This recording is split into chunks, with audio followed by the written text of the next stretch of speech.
आगे चलते हैं। तो ऑनलाइन जो आवेदन की जो प्रक्रिया है, देखिए जिन्होंने जो शुरू में आवेदन कर रहे हैं इसमें, तो उनका एसएसओ द्वारा राजस्थान जो साइट दे रखी है यहाँ पर फर्स्ट टाइम यानी वन टाइम रजिस्ट्रेशन होगा, ओटीआर जिसको बोलते हैं। और इसमें यदि किसी ने पहले से कर रखा है तो वो उसी से उसका आवेदन हो जाएगा। और इसमें जो भी डिटेल दे रखी है आप पढ़ सकते हैं। और यदि इसमें एक बात ये है कि शुल्क आपका एक बार लगेगा, यदि आप पहले कर चुके हैं तो आपका शुल्क नहीं लगेगा। और शुल्क देखिए यहाँ पर आपका शुल्क जो लगेगा 600 रुपये, यानी एक बार ही आपका शुल्क लगेगा।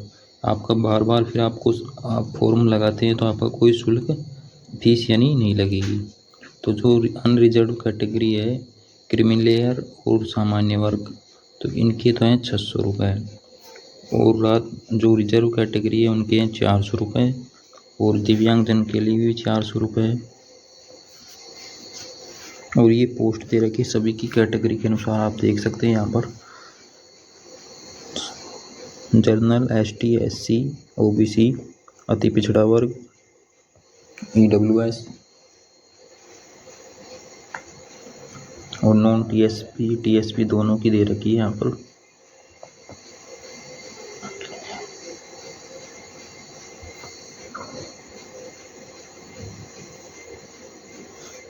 और यहाँ पर जो भी खेल कोटा का यहाँ पर दे रखा है उसके अनुसार भी यहाँ पर आप देख सकते हैं। जो भी रूल रेगुलेशन दे रखे हैं इनको पढ़ लीजिए यदि आप कोई खिलाड़ी हैं तो आराम से इसमें। और जो भी दिव्यांगजन हैं वे भी यहाँ पर देख सकते हैं अपनी कैटेगरी के अनुसार। फिर इसमें बात करते हैं अपन पात्रता है, यानी कि वेतन तो वही लेवल 5 का है इसमें।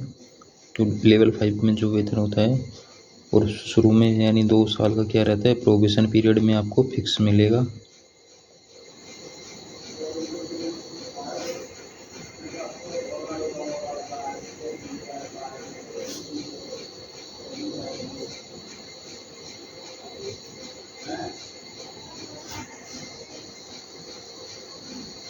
अब देखिए इसमें जो एजुकेशन क्वालिफिकेशन क्या चाहिए आपको, जो ज़रूरी है, आप कृषि संकाय से यदि आपने +2 कर रखी हो या फिर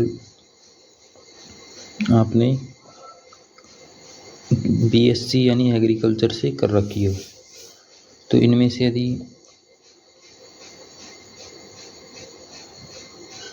यानी बीएससी कृषि से और बीएससी कृषि उद्यान ऑनर्स से यदि आपने कर रखी है, यानी कि आपके पास ज़रूरी है कृषि संकाय का होना, एग्रीकल्चर सब्जेक्ट का होना आपके पास ज़रूरी है, तो ये आप इसमें आवेदन कर सकते हैं। वही आप राजस्थान संस्कृति और हिंदी का यानी आपको जानकारी होनी चाहिए, ज्ञान होना चाहिए आपको, ताकि आप आसानी से बातें कर सकें।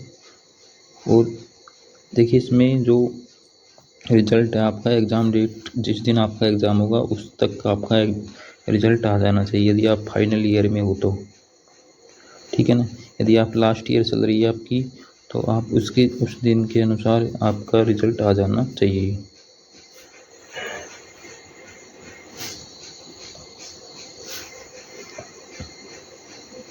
चरित्र प्रमाण पत्र, आयु देखिए आपकी 18 से और 40 वर्ष एज है, और आपकी 1 जनवरी 2024 को यानी कि के अनुसार आपकी 18 हो जानी चाहिए और अधिकतम 40 नहीं होनी चाहिए। फिर देखिए इसके बाद में जो कैटेगरी वाइज है इसमें छूट दे रखी है सभी को, तो कैटेगरी वाइज भी छूट है। और यदि कैटेगरी के अनुसार नहीं है तो देखिए कोरोना के कारण इसमें छूट दी गई है। अधिकतम छूट यानी 3 वर्ष से अधिक छूट नहीं दी जाएगी, यानी कि जो अधिसूचना जारी की गई थी उसके अनुसार कोरोना की। लेकिन देखिए इसमें काफ़ी एज है कि रिजर्व जो कैटेगरी है 5 साल की छूट है ईडब्ल्यूएस को। एक केवल जनरल जो कैटेगरी में है उसको छूट नहीं है पुरुष अभ्यर्थी को, अन्यथा सभी को आयु में छूट है। जैसे कि यहाँ पर दे रखी है, आप पढ़ सकते हैं अपनी कैटेगरी के अनुसार। कै, ख और गै सब पॉइंट जो दे रखे हैं यहाँ पर, जो भी कैटेगरी के हैं आप, यानी कि आप जो भी हैं पुरुष अभ्यर्थी हैं, यदि SC ST OBC, अति पिछड़ा वर्ग, आर्थिक रूप से कमज़ोर वर्ग, तो आप 5 वर्ष की छूट दी जाएगी आपको।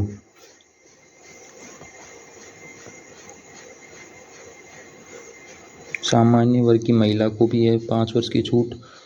केवल सामान्य वर्ग का जो पुरुष है केवल उसके लिए छूट नहीं है, उसके लिए केवल वो कोरोना के कारण जो छूट है वो लागू हो जाएगी।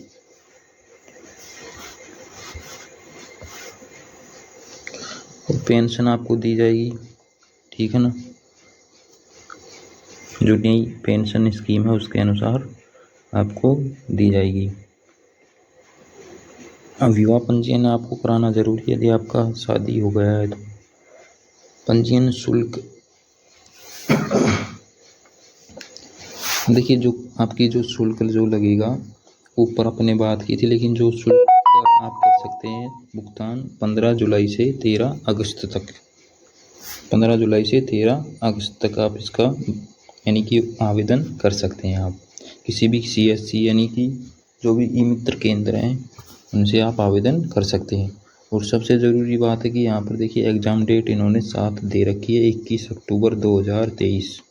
ध्यान रखना 21 अक्टूबर 2023। तो आप आज से तैयारी शुरू अपनी तेज़ी कर दीजिए तैयारी को फटाफट। देखिए आवेदन कैसे करें ये सारी डिटेल इसमें दे रखी है, तो आवेदन खुद भी कर सकते हैं आप फ़ोन से या फिर जैसे भी हो ई मित्र से भी आप कर सकते हैं। सारे दिशा निर्देश इसमें दे रखे हैं, आप आसानी से इसको रोक के पढ़ सकते हैं, बिल्कुल कोई दिक्कत नहीं है।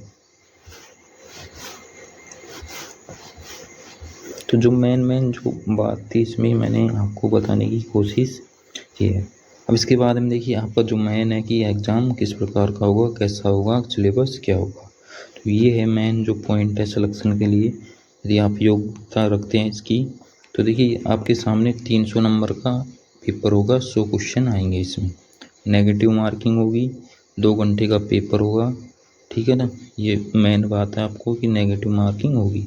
उसके बाद में आपके भाग दे रखे हैं अलग अलग पार्ट, 5 पार्ट कर रखे हैं इस पेपर में। तो सभी के क्वेश्चनों की संख्या दे रखी है इनके सामने, जस्ट हिंदी, GK, साइंस, सस्य विज्ञान, उद्यानिकी, पशुपालन, तो ये सारे आपके सामने दे रखे हैं। अब इसके बाद में डिटेल से जो सिलेबस भी दे रखे हैं इन्होंने और बिल्कुल टॉपिक वाइज दे रखा है, जो भी टॉपिक दे रखे हैं अपनी हिंदी के, फिर सामान्य ज्ञान, तो देखिए GK के भी सब टॉपिक दे रखे हैं यहाँ पर।